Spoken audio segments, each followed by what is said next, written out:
All right, folks, today's guest is someone I've known since high school. That's right, we both roamed the hallowed halls of St. X back when baggy jeans were cool and dial-up internet was a thing.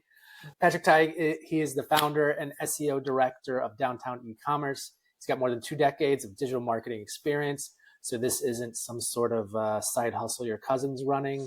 When he's not driving online growth and strategies for businesses around the world, he is literally running Ironmans, ultra marathons, chasing big waves. He's an avid surfer, or yelling passionately at a screen when Arsenal is playing. He's a full-on gooner. He lives in Portugal. He's one of the sharpest minds I know in the digital space. Also one of the most loyal, hardest working, and fittest humans I've ever met. Please welcome a man who's probably optimized your Google search experience without you even realizing it, my good friend, Patrick Tigue. Well, that's quite the intro. Thank you. I don't think I've ever heard my accolades read in that manner, so I appreciate it. Yeah, thanks for having me on. It's nice to come full circle for everybody that's tuning in. Greg and I used to share a lunch table back in the day. Yep. It's really quite wonderful to be talking to each other, almost 30 years later. It is pretty funny because we took like high school together, we're tight, and college kind of parted ways and went to different schools, knew what each other was doing loosely, and then 20 years ago now kind of came back together. Yeah, we crossed paths. I think when we were doing marketing for a client of yours, you came and reconnected when you started working in Chicago. Yeah, really quite cool. Brought us back together. Let's start with just kind of your background, your history, and starting Downtown E-commerce. Give us your background. Yeah, so as you've stated, I've been doing digital marketing, close to 21 years. I moved into SEO right around the time when they IPO'd. I started working for a company that maybe some of the people that are watching know. Michael Rubin founded a company called GSI Commerce, and I went to go work for those guys back in the early days of digital marketing around 2004, and cut my teeth on paid search, affiliate marketing, wanted to learn SEO. And the reason I bring up Michael Rubin, because he owns Fanatics. Nowadays, he's a big name. He runs around with all the celebrities. A little bit of name dropping there for you. But anyways, after my time with them, I really wanted to learn SEO. And at the time, there was a little small startup in Philadelphia called by the name of Seer Interactive, which was run by Will Reynolds, which, some of you guys are in the space and know SEO. I mean, he is one of the leaders in the world of search engine optimization, and it was like one of the best coaches, mentors, persons to learn about SEO and actually even about being a good person. If any of you guys know anything about Seer, they're really big about working in the community and nonprofits. And it's really just an amazing experience all around to go work with them. And then, after a couple of years working with Seer, I decided to go on my own and start my own digital marketing agency. And we've been doing it for the last 20 years. We opened an office here in Lisbon, Portugal, about 10 years ago. And so the core of our team is based here. And we do have a couple of people in the US. And performance marketing. We're all about really delivering results for our clients. I think one of the biggest things that we like to think about ourselves as an agency is that we're not like a churn and burn. We're not an agency that comes in with a flashy sales team and a fancy deck and then dumps you on an intern. We come in and you're dealing with people that have years of expertise. Normally myself or one other person is going to be on your account. As a result, we've been able to get really, really good results and develop long-term relationships. So we've had, I think our average clients duration's around 5 years. I think in the space, It's about a year and a half. And we've got clients going back 10 years. So that's a little bit about us and me and our experience. No, it's awesome. It's funny. I wrote down in the notes there's some sort of Bill Belichick type of SEO coaching tree, I think, that like Will's a part of and other people. And like you're in this tree and pretty in the early roots of that tree. Because we grew up as Google exploded, their search exploded. When I started with him, it was me, an intern, one developer, and one other girl, and we were working on plastic chairs in a garage. Today, he travels the world speaking at like major SEO conferences, and he has 2 offices. They work with the likes of, I can't name drop, but big brands. So I got very lucky with making a good decision to go work with somebody that was really on the forefront of SEO and still continues to be, certainly around this conversation. I saw I think he posted some throwback picture that you were in. A bit heavier. It was funny to see. Yeah, we all look a little different now. 2004, 20 years ago. It's wild. Yeah. Very wild. All right, so this, it's May 23rd. Google just had their big I/O conference, dropped crap ton of new stuff. AI is, front and center. There's the discussions that we're in, you're in, clients. How do we get in ChatGPT? People are going there. There's not as much. People are going to go away from Google or search. Or the search discovery landscape is changing. Talk a little bit about what you're seeing, and then we can kind of go into their Google's announcements. But in a broad sense, what are you seeing in the landscape of organic search and initial shifts, big shifts? What's going on? Yeah. Yeah. So a little about like the current trend, something we've been talking about a lot of our clients to today. And I think it needs to be said. I say this on every phone call, like this is the LLM optimization world. Everything's in its infancy. So every SEO in the world is pretty much on a level playing ground. We're all learning together. So anybody that steps into an engagement with you and is going to guarantee anything is, I would run the other direction. We're all learning. We're all testing. It's a brave new world for us. And quite honestly, it's a very exciting time, I think, for me Yeah. personally, because it's such a new thing and it's a trade to learn, but we digress. So what we've been telling most of our clients is like the evolution of our conversation today is going to be very different in 12 months. I feel like most of our reporting is going to be probably 50% Google and 50% language models.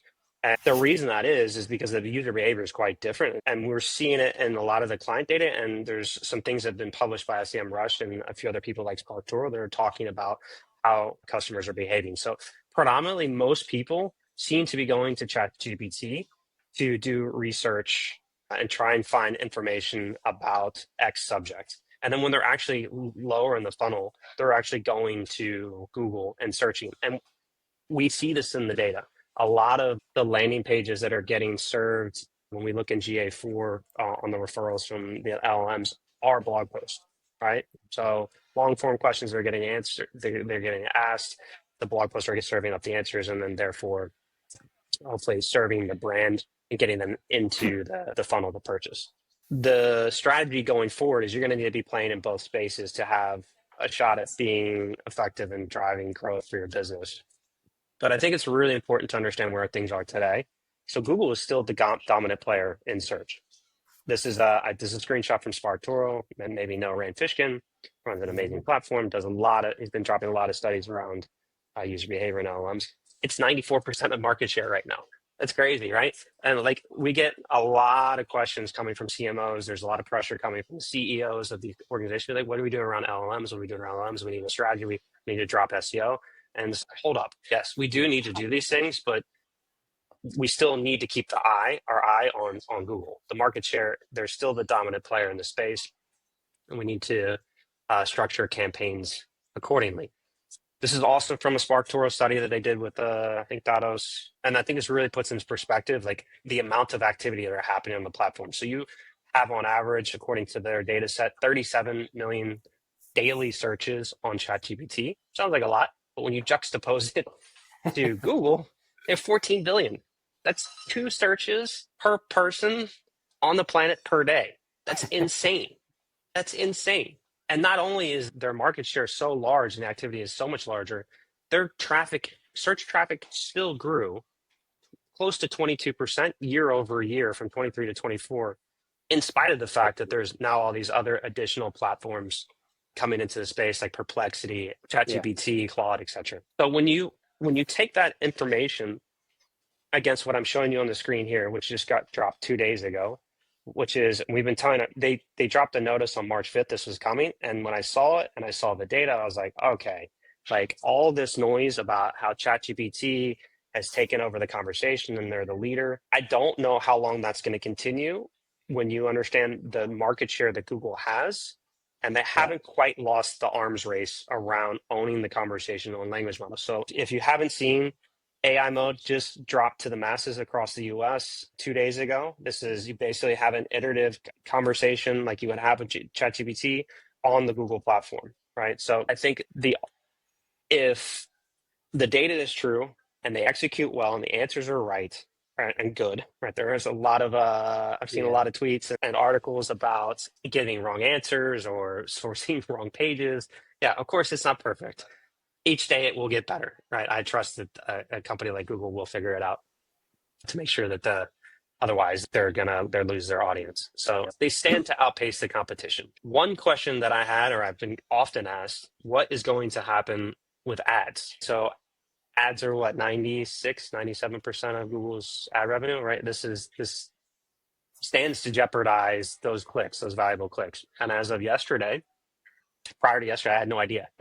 Yeah. But I see screenshots like Glenn Gabe and Barry Schwartz and a few other people have been posting on Twitter of like actual screenshots of ads showing within the answers. Yeah, it's interesting. I saw there was just, I think it was this morning, which I'm kind of catching up on what happened 2 days ago because so much got dropped, of this smart bidding exploration setting in paid search and Google Ads. And people are saying Google's done in the ad space, tweaks and changes and Mm.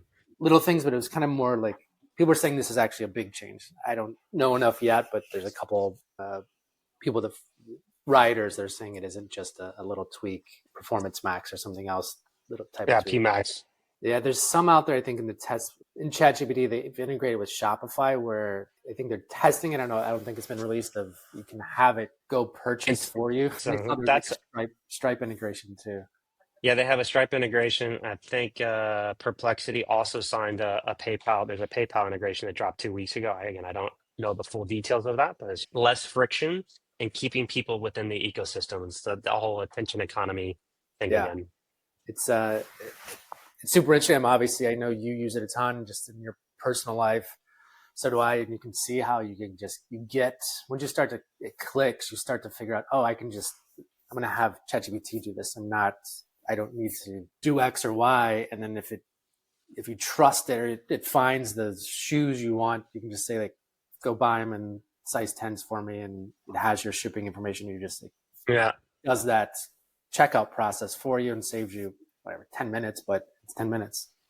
But that's apparently, on the next level of this conversation is the AI agents doing everything. So like you're optimizing AI agents to talk to other AI agents. And I understand the theory and the principle. Yeah. So the common example is, oh, I want to book a vacation for 4 to Greece. And you can have an agent do everything from hotels to Yeah. flights and I understand the theory, but I haven't seen it visually to truly understand how that exactly is going to work, but I get the concept.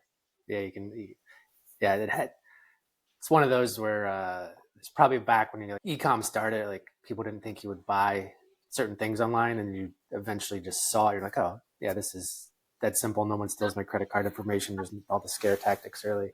Yeah. It'll be a hump to go over. All right, with any of your clients today, you're seeing meaningful LLM traffic? That's a wonderful question. Again, this ties back to what I shared around market share. Like what I can say. So the short answer is it depends. It depends on the type of industry and the type of clients. We don't have a huge book of business. We're a boutique agency, which is why we've been able to deliver great results for a small book of clients, because we don't try to have too many clients and overextend ourselves. But within that book of business, travel. So we have 1 or 2 travel clients where we're seeing significant contributions, like above 10 to 15% of their search traffic is now in ChatGPT, which is interesting, and we're seeing conversions. It's pretty wild. However, other clients like e-commerce in particular, we're not seeing much happening there, which falls in line again with what I was talking about with like purchasing on Google and e-commerce. Like you do need top of funnel content, but that's really there to help you to rank low funnel category pages. It's that topical authority you want to make sure that you can rank the category and product pages. But e-commerce in particular, we don't see a lot of traffic. What I can say is categorically, since July or August, we've seen like a hockey stick trajectory across all of our clients. Mm-hmm. And it varies on the amount of sessions. So I mean, we're talking about going from 5 to 25. Yep. But in the travel related, we're going from 50 to 2,000 per month. And that's a significant percentage of their traffic and ultimately when we're seeing the conversions. One other thing that's been also interesting is we do fortunately have some clients in Australia seeing like very little traffic coming from language models in Australia. Interesting. Do you guys see, we're seeing it, we have a fair amount of B2B kind of technical products, chemicals, where there's more technical questions. So a lot of those clients, we're seeing some traffic for them. Again, percentage wise, it's an increase, but raw numbers, it's, like you said, going from 20 to 100. The traffic that they are getting from LLMs spends way more time on the site than the average visitor? Are you guys seeing Yeah. that type? I honestly, I don't know that we've really looked too hard at it because, like I said before, I only have a few clients where it's really a significant Active? impact to their business. Yeah. Yeah. So I haven't. It's one of those things that I think we'll ultimately start paying attention more to. But like I said, with our book of business and our clients, that we only have a handful. I'm talking about maybe 2 to 3, where we're giving more attention to following around how performance is going, and then like what specifically should we be framing and the plan for improving visibility. Yep. And those we're trying to understand it. It's just because it's such a technical product. They got this great answer in ChatGPT, and they said it's over on this website, and they come over and they want to now they're digging deeper just because it's technical. Where if it's not as technical a product, it's going to be more in line with traditional quality traffic coming to the site. But it's like everything it's playing out in real time. But so today, how do you, in a broad sense, so strategically thinking about LLMs and content and organic, how do you start to frame that up and think about it with a client to where we are today? Is in 6 months, like you said, it's all shifting. But today, what are you having your clients look at, and what are you looking at for your clients? Yeah, great question. There's a couple of things that we look at around what we can do for improving visibility, right? And a lot of these overlap with SEO strategies, which can be a bit confusing to some Yep. people. I think to try to frame it for our clients that maybe aren't so much in the know is that like SEO is about optimizing a website to appear in a search result. And the slight nuance with LLMs is like you're influencing the LLMs to serve answers. The slight nuance in it, but there is a difference. There's 3 things we look at in particular. So is prioritizing high value citations. So LLMs are pulling answers from authoritative domains to understand what should be served as an answer. So some of the UGC domains like Reddit and Cure are really heavily cited in answers. And obviously, like Google, Wikipedia is one of the primary sources for understanding entities across the internet. So Mm-hmm. these are types of places where you need to be evaluating, like, okay, cool, where are the sources that these language models, as well as Google, are going to understand types of brands are associated with, for better sense, non-branded keywords that your service or product. You need to make sure you're there and you're in a part of those conversations. Social media is also one that's claimed to influence, and it makes sense specifically around LinkedIn. As you know, Microsoft has invested in OpenAI and ChatGPT. A lot of their search results are using Bing as the index, so influencing your Yeah. results on Bing, as well as making sure that any content you're creating is getting syndicated across LinkedIn because it's getting indexed and it's being used in the training for the language models for ChatGPT. And then branded search. Really important, insanely important. There's actually now any new SEO deal that comes to us, the first thing I look, or the second thing I look after domain rating is branded monthly searches. So what I'll do is I say, give me your list of top competitors. I put them in Ahrefs and I stack them against the client in question and say, okay, cool.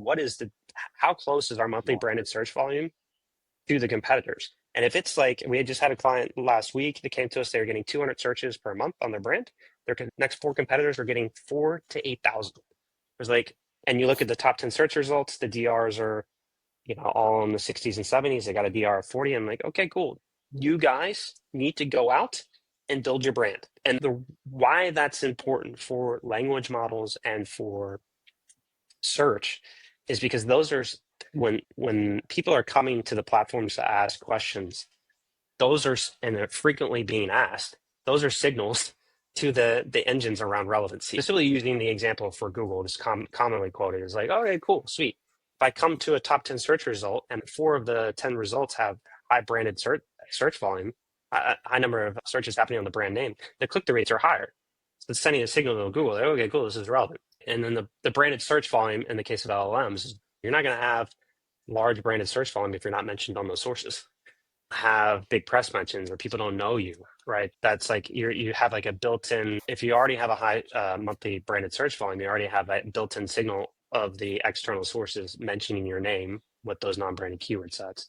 And then finally, structured content, right? So you have to have very clear, factual based, well structured, good outlines. The H2s, H3s all follow a sequential process of answering the primary question, and then what are the next sequential questions to support that. If I go a bit further, just about like what is getting used for sources, this is from Otterly. So this is one of the softwares on the market for tracking your brand's visibility across the language models. And so they ran a study across their database just showing what is commonly being used in the citations, and obviously big brands, which we just talked about, right? That's like Yep. websites that have a lot of branded search volume are actually being primary citations in the answers. But in addition to that, forums, encyclopedias, and news and media represent the other 56%. So it's that whole, you've got to be playing in those spaces. Your brand has to be mentioned there. It's no longer just this like linear create content, build links. So you need to be quite methodical and understand like where the conversations are happening and making sure you're present. This one is also, I think, really important prior to this, like prior to the big shift we're seeing now with traffic growth through LLMs, with this hockey stick that we're slowly seeing creeping up across our client base. Reddit exploded in Google. They signed a deal, as you know, with Google back in July 2023. They show up in every top 10 search result, right? And that is the reason that Google and Reddit did that relationship, specifically Google, is like, hey, we want access to your threads so that we can train Gemini on like real conversations happening between people. What better way to train a language model than on actual real conversation? Byproduct, they started showing up everywhere in organic search, and they're now also one of the primary sources of answers, LLMs. You have, and this is a tricky thing. Like, we're dealing with small to medium sized businesses. So I know our teams that we deal with on the client side are maybe 2 to 3 people. Sometimes those people are doing the traditional marketing. They're doing also some of the paid search. They're maybe doing email, social media. Getting involved in Reddit threads is like, it's like another headache you want to deal with. And it's a separate conversation, but we've found ways to work with them to help make sure that we've identified the threads and put in a process into place to make sure that they're a part of this conversation. And finally, there's this this is from Seer Interactive, right? So we talked a little bit about my former boss, Will. These guys are on the forefront. They make a great forefront of LLM optimization. They make amazing content. They're doing tons of studies. And they did this understanding the correlation of brand awareness and your visibility in language models. And there's certain industries in particular that lend themselves to more visibility when the amount of branded searches that are happening on a given client. So banking and finance, CRM, so a lot of marketing automation, tech and software are there's a heavy correlation of being served in language models if you have high. And that client last week that I told to go away, or since I go away, so just said, hey, look, doesn't make sense. You need to go build your brand, was in the SaaS space. So to affect that for clients that we are working with, we try to at least set, like, this is something I think is like quite new in the SEO space, is like, there's always been on non-branded keywords. Is why you hire an SEO company. Okay, cool. We're not showing up for X keyword. How do we do that? And for the most part, there's never really been a huge emphasis on brand, because it's not something that we really can affect. That stuff that's happening as a result of whatever traditional marketing your PR is happening, whatever events you're going to. And it's very hard for us as an SEO agency to affect those. However, in 2025, we have to work together with our clients to drive brand growth. So ways in which we do that is creating a content schedule and strategy that really pushes the brand to get involved on those sites that we mentioned before, the new sites, the Reddit, the UGC sites like Reddit, working across teams with anything that's happening around events, certainly with their PR folks, to really push to try to get serious exposure to drive up these numbers. So this is just a screenshot from a client of ours. It just shows, this is from Ahrefs. This is one of the tools you can go to just like get the pulse on how the brand is trending, right? They've got an issue here. It's forecasted to be going down. Actually, for this particular client, if you go to look in Google Search Console, we did like just a few permutations of the brand name year over year, impressions are tanking. And I said to him, like, look, we're going to do all the SEO stuff to get the foundation set up and content strategy.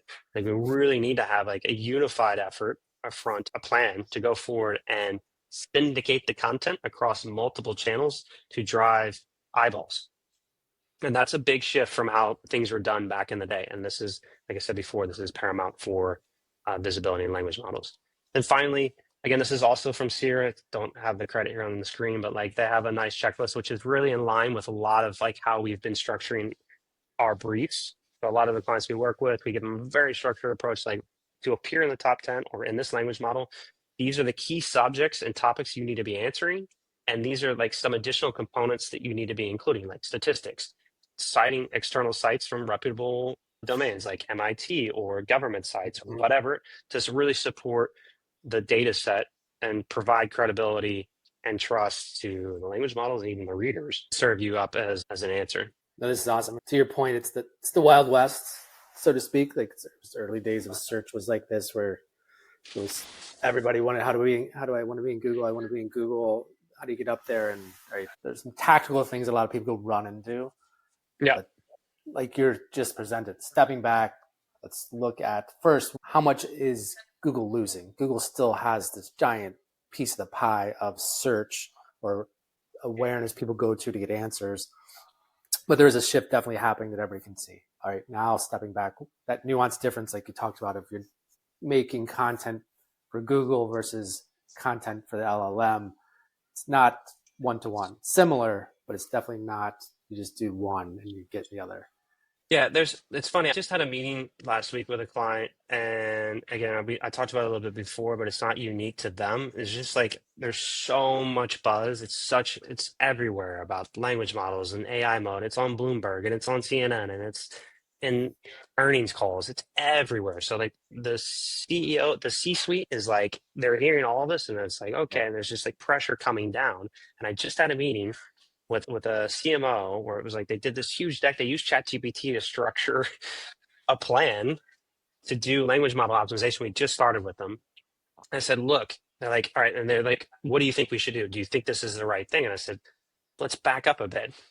All of these things on the surface should be done, a bit scattershot. And like with any campaign, it's like, what is the primary goal? Okay, cool. We need to first establish what the baseline is. And with language models, there's two things you look at, right? The traditional KPIs that you use in Google Analytics, like, okay, cool. What's the current traffic we're getting? What are the leads? What are the URLs? You need to supplement that with additional tracking that measures your brand visibility, right? So, and there's a number of tools in the space. I can actually rattle them off. There's right now we're using a company called Peck.ai. They're based out of Berlin, but there's Otterly.ai. They're in Austria. Something about the German language, them dominating the LLM software space. Ahrefs they've started tracking for AI overviews. They haven't really gotten to the place of going to other platforms. I would guess that's coming. I mean, they are our go-to for everything in SEO, but right now they're not able to really provide visibility across all the other language models. There's no Atoa, rankscale.ai, Walk.io. If anybody's taking notes when they're watching this, there's a lot. But what's crazy was 4 months ago when I started, or 6 months ago, we really started pushing to like build a service and like put a framework around this for our existing clients. I think there was one. I think Otterly was the first one I came across. But now, like we talked about earlier, everything's in its infancy. It's the Wild West. It's evolving. There's no true leader in the space or software just yet. But coming back to the point, I would recommend that you get a supplemental software that tracks your brand visibility across prompts, what they're calling, it's the equivalent of a keyword, right? So what is the best X platform, right? And whatever that X is the service that your company is currently serving, right? And you need to be measuring how your brand is appearing there. And then you build a plan for optimizing to improve your visibility on the language model. So when you look at the answers, like, okay, cool. What sites are they sourcing? Are we mentioned on those sites? Is it not a citation thing? Is it something related to our content that we're missing? Is Yeah. there an issue with our brand? This is a bit tougher to really understand, but that is certainly something you need to be baking into your considerations, not solely just looking at traditional ways of like, oh, okay, well, our content is just missing these key components, or we're not mentioned on this website. It's more the brand pieces that, like you're saying, building pages to rank for certain terms is a little more easier to grasp, and you can see it. You can track the visits to that page. You can track to where it's on page 2, and now it's on bottom of page 1. You can see it all happen. It's it's more mature. But to say your brand's not out there, you think about just top 10 lists. A friend we were driving somewhere and he's screwing around and looking for new sunglasses, and like the chat GPT is like, show me the top 10 sunglasses for sports sunglasses. rank it by performance and costs. So then he did that. A couple came back, and then he asked a couple more questions. But it was like, how do you think it found that? And he kind of looked at the references, and it was kind of like Outdoor Magazine top 10 sunglasses 2025. It was like all these kind of brand building articles that were out there and these lists Yeah, that they were best in of. that wasn't necessarily directly from Oakley's website. It was Oakley's PR and comms team got them in the placement or got someone to review it that Yeah. made that happen. Now, that is that brand piece. Like without that and the content on their website and having a good product, they're not there. So that's how I've started try to explain to some clients of that's a piece of this that has to be there, that they have to know you exist as a brand and aren't just don't exist. Yeah, 100%. I think the other thing too is like this coming back to the one of the things you just said is like conceptually trying to understand brand impact, right? It's very easy to understand, oh, okay, non-branded keyword goes on this page, we get more clicks, but like the game is changing. With the AI mode, clicks aren't happening. So it's like it's unfortunate, but it's like it feels like we're regressing in impact, direct impact. It's going to get a lot harder. The SEOs, what they're going to call in 12 months, around the one-to-one. I get an impression, I get a click, I get a lead, I get a conversion. That's going away in some extent. Like now it's a zero-click world. They get the answer and they may not do anything. But pretty funny. I was just sharing this with another client about impressions are now going to become a very important metric for understanding value. Ross Hudgens is another guy in the space who's is a great SEO and runs a firm out of San Diego, and he shared the exact same thing. It was like impressions are now a big part of Yeah, considerations for once we're all in a lot of ways it's like turning into like traditional PR where that's all about brand building. It's all about like, okay, what was your share of voice last month? yeah. You do it naturally, just shopping, looking for product or service. So if you're in ChatGPT and you're researching it, and it gives you all this great information, and you're asking more questions, and you're kind of getting it, and then you got to go to lunch, so you didn't go buy whatever it was, but that's that impression. Now that person, like, oh yeah, this is probably what I'm gonna go with, but they didn't do it then, and that happens with regular shopping. But it's flattened it where I don't go to Google, click read, go back, click read, search, like pull all the information myself. It flattened it. Now I get it all at once, and that impression, to your point, that is way more valuable than an impression in Google because, well, old Google. Now that we're 2 days into AI mode, that old Google, that impression, you had to work for it because you were given, these links that you had to go click and then decipher yourself if this was legitimate or not legitimate. And then Randy and our team was talking about, it's kind of relates to this, of there's been this flattening of the experience, like shopping ads or organic shopping too, placements of right then you see the image and you see the price. So you're not even clicking if those two don't match for you. You won't click through. So it's before you would maybe click, get there, see the price, maybe get sucked into something else on their site. But now you're not even clicking because you're seeing the price already. How it's not, the Yeah. experience is shifting pretty drastically from what it was.